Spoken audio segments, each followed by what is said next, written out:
చిన్న విషయానికి కూడా మోదీ రాజీనామా చేయాలి, మోదీ ఫెయిల్ చేశాడు, మోదీ ఇలా చేశాడని మాట్లాడుకునే వాళ్ళు బంగ్లాదేశ్ నుంచి వచ్చే వాళ్ళని పంపించేద్దాం పర్వాలేదు అనుకునే వాళ్ళు వదిలేస్తారు. ఇప్పుడు 90లో వాళ్ళు ఇక్కడే పుట్టినట్టుగా ఒక బర్త్ సర్టిఫికేట్ ఇష్యూ చేయడం, 70 నుంచి 80 కోట్లు నెలకు వార్త ద్వారా కేవలం చొరబాటుదారుని అటు నుంచి ఇటు తీసుకురావడానికి వచ్చినటువంటి ఆదాయం.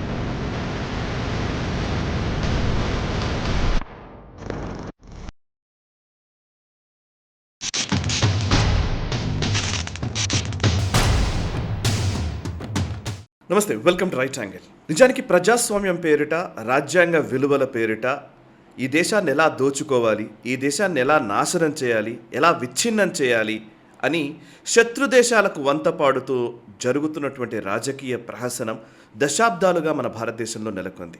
ఇది పశ్చిమ బెంగాల్లో ఎక్కువగా ఒక తారాస్థాయికి చేరుకుందనే చెప్పాలి. ఈరోజు మమతా బెనర్జీ ప్రభుత్వాన్ని కోల్పోయారు, అధికారం పోయింది, ఇవాళ పార్టీ కూడా చేజారిపోతోంది. ఇంకా ఇప్పటికీ కూడా ఇంకా ప్రజాస్వామ్య విలువలు, లేకపోతే ఇంకా ఏదో ప్రజాస్వామ్య హక్కులు, రాజ్యాంగాన్ని మీరు తుంగలో తొక్కుతున్నారు, ఇట్లాంటి విమర్శలు చేస్తున్నారు. నిజంగా చెప్పాలంటే గురువింద గింజ సామెత మనకు గుర్తొస్తూ ఉంది.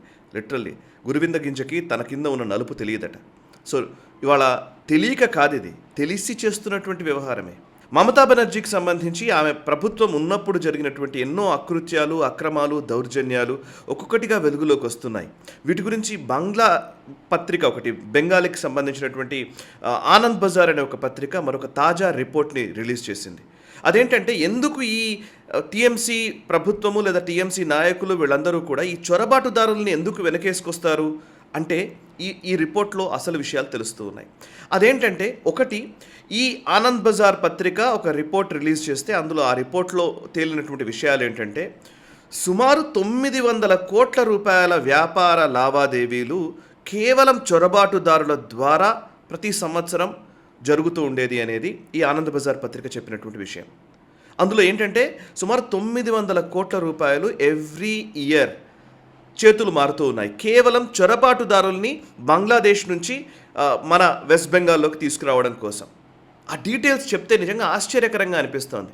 ఇందులో ఎంతమంది ఇన్వాల్వ్ అయ్యారనంటే, అటు టీఎంసీ, ఇటు లోకల్ పంచాయతీ లీడర్ స్థాయి నుంచి ఎమ్మెల్యే స్థాయి దగ్గరికి, అటు ఎంపీలు అండ్ ఓవరాల్గా ప్రభుత్వము, వీళ్ళందరి చేతివాటము దీంట్లో ఉంది. అక్కడ నిజానికి బంగ్లాదేశ్కి ఉన్నటువంటి సరిహద్దుల్లో వెస్ట్ బెంగాల్లో కొన్ని నదులు ఉంటాయి. ఆ నదుల్లో మేజర్గా సోనాయ్, ఇచామటి నదులు రెండు కీలకమైన నదులు. ఆ రెండిట్లో కూడా ఆల్మోస్ట్ ఆ నదిని బేస్ చేసుకునే సరిహద్దుగా డివైడ్ చేశారు. అటువైపు వెస్ట్ బెంగాల్, ఇటువైపు వెస్ట్ బెంగాల్, అటువైపు బంగ్లాదేశ్గా డిసైడ్ చేశారు. సో ఆ నదిని దాటించడం కోసం, అటు నుంచి ఇటు తీసుకురావడం కోసం అక్కడొక వ్యవస్థ, ఇక్కడొక వ్యవస్థ ఏర్పడిందట. అంటే అక్కడ ఎట్లాంటి వ్యవస్థలు అని అంటే కనుక ఒక ప్రిసైజ్ కోఆర్డినేషన్ టీమ్స్ ఉన్నాయి దీంట్లో.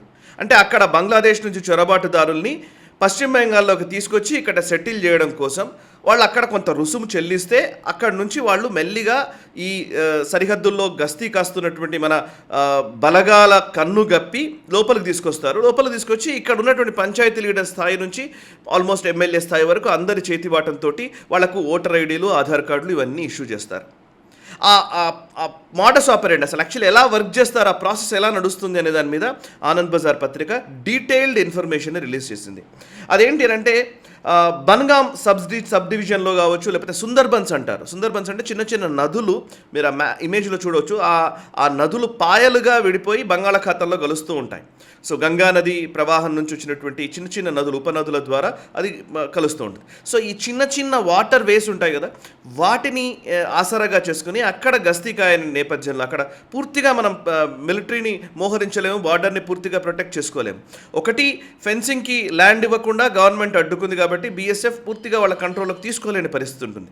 బట్ ఎస్, అలాంటి ఒక వల్నరబిలిటీ ఉన్నప్పుడే బంగ్లాదేశ్ నుంచి చొరబాటుదారులను తీసుకొస్తారు. దీనికి ఎంత డబ్బులు పే చేస్తారు అనేది కూడా డీటెయిల్స్ వచ్చాయి. అవేంటంటే, అటువైపు బంగ్లాదేశ్లో ఉన్న వాళ్ళు కొంతమంది ఒక ఇల్లీగల్ సిండికేట్ లాగా ఏర్పడతారు. ఆ సిండికేట్ ఏం చేస్తుందంటే, అక్కడ ఉన్నటువంటి ఇల్లీగల్ ఇమిగ్రెంట్స్తో మాట్లాడి వాళ్ళు బంగ్లాదేశ్ గార్డ్, ఏదైతే బంగ్లాదేశ్ని ప్రొటెక్ట్ చేసేటువంటి బంగ్లాదేశ్ బార్డర్ గార్డ్స్ ఉంటారు కదా, బీజీబీ ఏమో వదిలేస్తుంది. బట్ బీఎస్ఎఫ్ ఏమో స్ట్రాంగ్గా ఉన్నప్పటికీ కూడా బీజేపీ వదిలేస్తుంది. వీళ్ళు బంగ్లాదేశ్ నుంచి వచ్చే వాళ్ళని పంపించేద్దాం పర్వాలేదు అనుకునే వాళ్ళు వదిలేస్తారు. సో అక్కడ వాళ్ళకు కొంత డబ్బులు ముట్ట చెప్తారు. ముట్ట చెప్పి అక్కడ ఉన్నటువంటి ప్రతి ఒక్కరిని ఇక్కడ తీసుకురావడం కోసం ఎంత డబ్బులు చెల్లిస్తారు అని అంటే కనుక సుమారు 15,000 టాకాలు, బంగ్లాదేశ్ టాకాల్ని అక్కడ బంగ్లాదేశ్లో చెల్లిస్తే వాళ్ళు భారత్లో ఉన్నటువంటి లైన్మెన్ అంటారు, అక్కడ నుంచి లోపలికి వచ్చిన తర్వాత లైన్మెన్లు వీళ్ళు ఏం చేస్తారంటే ఆ పొలాల్లో అక్కడ ఉన్నటువంటి గ్రామాల్లో నివసిస్తూ ఉంటారు. సో బీఎస్ఎఫ్ పెట్రోలింగ్ ఎప్పుడు జరుగుతోంది, ఎప్పుడు బీఎస్ఎఫ్ జవాన్లు లేరు, అక్కడ బీఎస్ఎఫ్ ఎక్కడెక్కడైతే చిన్న చిన్న వలరబిలిటీస్ ఉన్నాయో, అంటే ఒక 200 మీటర్ల దూరంలో 500 మీటర్ల దూరంలోనూ ఒక్కొక్క ఆర్మీ అధికారి ఉన్నాడు అనుకుందాం, ఆ మధ్యలో ఎక్కడ వలరబిలిటీ ఉంది అక్కడి నుంచి ఎలా తీసుకురావాలి. దీని విషయంలో వెస్ట్ బెంగాల్లో, పశ్చిమ బెంగాల్లో ఉన్నటువంటి ఆ గ్రామాల్లో ఉన్నటువంటి వాళ్ళు లైన్మెన్లుగా వ్యవహరించి వీళ్ళు వాళ్ళని లోపలికి తీసుకురావడానికి కమ్యూనికేట్ చేస్తారు. సో ఇందులో కమ్యూనికేట్ చేసిన వెంటనే వాళ్ళు అక్కడ నుంచి మెల్లిగా లోపలికి తీసుకొస్తారు. ఈ తీసుకొచ్చిన దానికి అక్కడ బంగ్లాదేశీ టాకాలు 15,000 టాకాలు బంగ్లాదేశీ టాకాలు అక్కడ ఇస్తే ఇక్కడ వీళ్ళకు 3,000 రూపాయలు ముడుతుంది ఇక్కడ ఉన్న వాళ్ళకి. ఇందులో ఒకరిద్దరు ముగ్గురు ఇందులో పంచుకుంటారు.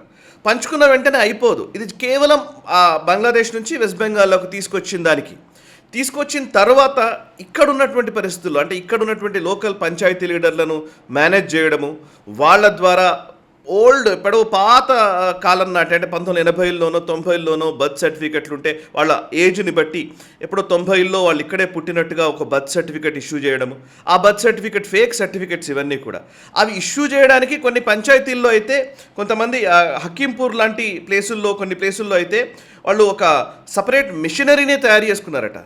అంటే మన జనరల్గా మనం సర్టిఫికెట్ ఇష్యూ చేయడానికి మెషినరీ ఏదైతే ఉంటుందో, ప్రింటింగ్ మెషినరీ, ఆ మిషనరీస్నే తీసుకొచ్చి పెట్టుకొని వాళ్ళు మిషనరీస్తో ఆ సర్టిఫికెట్ తయారు చేసి ఇస్తారు. ఆ సర్టిఫికెట్ ఎప్పుడో ఓల్డ్ సర్టిఫికెట్లా దాన్ని చూపించడం కోసం వాళ్ళే అక్కడ ఉండే సిండికేట్లో పనిచేసేటోళ్ళే వీళ్ళందరూ ఏం చేస్తారంటే ఆ సర్టిఫికెట్ని కావాలని నలిపి కొంచెం దాన్ని పాత సర్టిఫికెట్ లాగా చూపించే ప్రయత్నం చేయడము.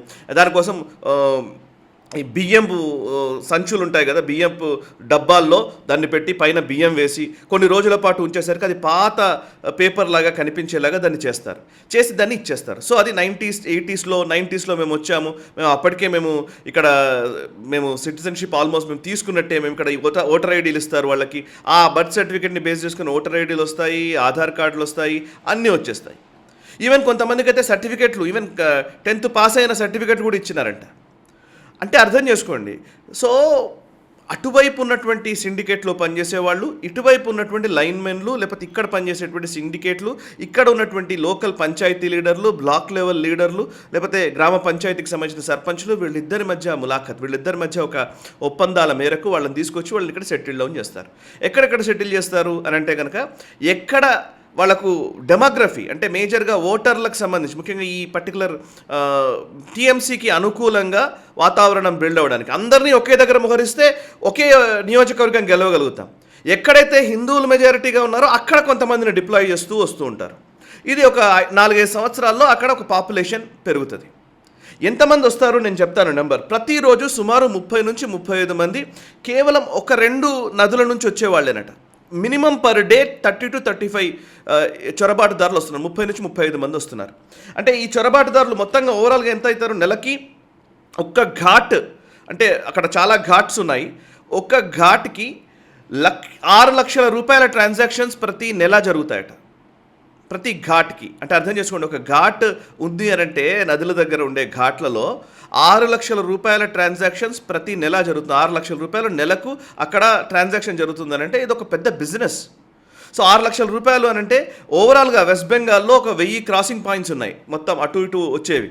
సో అట్లా లెక్క తీస్తే సుమారు అది హిస్టారికల్గా చారిత్రక పరంగా కూడా ఒక 1000 క్రాసింగ్స్ ఉంటే మొత్తం 70 నుంచి 80 కోట్ల రూపాయల ఆదాయము అక్కడ నెలకు వస్తుందంట. అంటే 70 నుంచి 80 కోట్లు నెలకు ఘాట్ల ద్వారా కేవలం చొరబాటుదారుల్ని అటు నుంచి ఇటు తీసుకురావడానికి వచ్చినటువంటి ఆదాయం. ఏ ఇండస్ట్రీకి వస్తుంది ఇది? సో 70 నుంచి 80 కోట్లు అంటే మీరు అర్థం చేసుకోండి. 70-80 కోట్లు అంటే ఆ బార్డర్ ఏరియాస్లో ఉన్నటువంటి నియోజకవర్గాలకు ఎంత ముట్ట చెప్తారు, ఎంత లోకల్ పంచాయతీ లెవెల్లో ఎంత ట్రాన్సాక్షన్స్ జరుగుతాయి.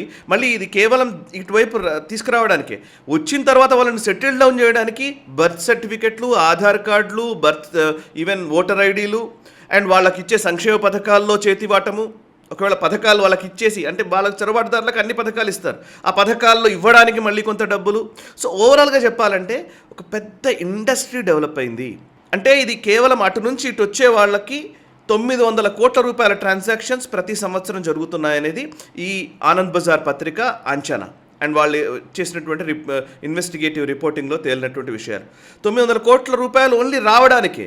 వచ్చిన తర్వాత ఇంకెంత అంటే 1,000 కోట్ల రూపాయల ట్రాన్సాక్షన్స్ ఒక ఇండస్ట్రీనే నిర్మించింది టీఎంసీ ప్రభుత్వం.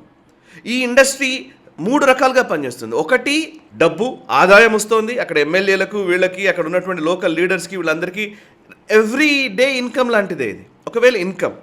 రెండవది, అధికారం నిలబెట్టుకోవడానికి ఇది ఒక ఉపయోగం, మళ్ళీ డెమోగ్రఫీ చేంజెస్ ఇవన్నీ జరుగుతున్నాయి. మూడవది, దేశాన్ని విచ్ఛిన్నపరిచే లక్ష్యం, ఒక సుదీర్ఘ లక్ష్యం దేశాన్ని విచ్ఛిన్నపరచడము ఒకటి. రెండోది, తాను అధికారంలో అలాగే కంటిన్యూ అవ్వడము. మూడోది, ఎప్పటికప్పుడు ఆదాయం రావడము. సో అంటే ఒక 3 అంశాలను బేస్ చేసుకొని టీఎంసీ ప్రభుత్వం ఇంతకాలం పనిచేస్తూ వచ్చింది.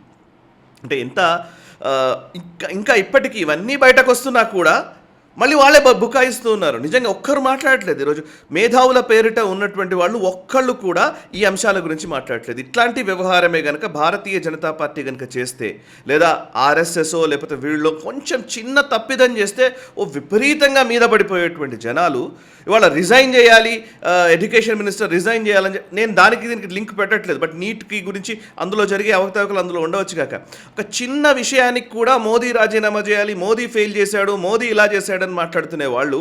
అంటే 15 సంవత్సరాలుగా మమతా బెనర్జీ సామ్రాజ్యము ఒకవైపు అక్రమాలు, దౌర్జన్యాలు, ఇవి ఎట్ ద సేమ్ టైం భారతదేశ అస్థిరత క్రియేట్ చేసే విధంగా జరుగుతున్నటువంటి విధానాలు, అండ్ దేశాన్ని విచ్ఛిన్నపరిచే కుట్రలు, శత్రు దేశాలతో లింక్ అయినటువంటి వ్యవహారాలు ఉన్నప్పటికీ కూడా ఇంకా నిస్సిగ్గుగా ప్రజాస్వామ్యాన్ని గురించి మాట్లాడడము, రాజ్యాంగం గురించి మాట్లాడడం చేస్తున్నారంటే నిజంగా అడిగేవాళ్ళు లేక. ఇది ప్రతి ఒక్కళ్ళకి తెలవాలి కాబట్టి నేను డీటెయిల్స్ అని నేను చెప్పే ప్రయత్నం చేస్తాను. సో ఎస్ఐఆర్ ద్వారా కావచ్చు, బిఎస్ఎఫ్ స్ట్రెంథెన్ చేయడం ద్వారా కావచ్చు, మొత్తానికి చొరబాటుదారులను అడ్డుకునే ప్రయత్నం జరుగుతోంది. ఇంకా ప్రయత్నం అనే నేను అంటున్నాను, పూర్తిగా నిర్మూలించే ప్రయత్నం చేయాలి. ఉన్న వాళ్ళందరినీ కూడా డిటెక్ట్, డిలీట్, డిపోర్ట్ ఈ పాలసీని దేశవ్యాప్తంగా అమలు చేయాలి. ఈ వీడియో నచ్చితే లైక్ చేయండి, 10 మందికి షేర్ చేయండి, కమెంట్స్ ద్వారా మీ అభిప్రాయాలు మాతో పంచుకోండి. మనసా వాచా కర్మణ, దేశహితం కోసం నేషనలిస్ట్. ఈ వీడియో మీకు నచ్చినట్టయితే లైక్ చేయండి, 10 మందికి షేర్ చేయండి, అలాగే కామెంట్ల రూపంలో మీ అభిప్రాయాలను మాతో పంచుకోండి. Nationalist hub group of channels ను సబ్స్క్రైబ్ చేసుకుని తెలుగునాట జాతీయవాద జర్నలిజాన్ని ప్రోత్సహించండి. ఈ వీడియో కింద ఉన్న బెల్ ఐకాన్ పై క్లిక్ చేయడం మర్చిపోవద్దు.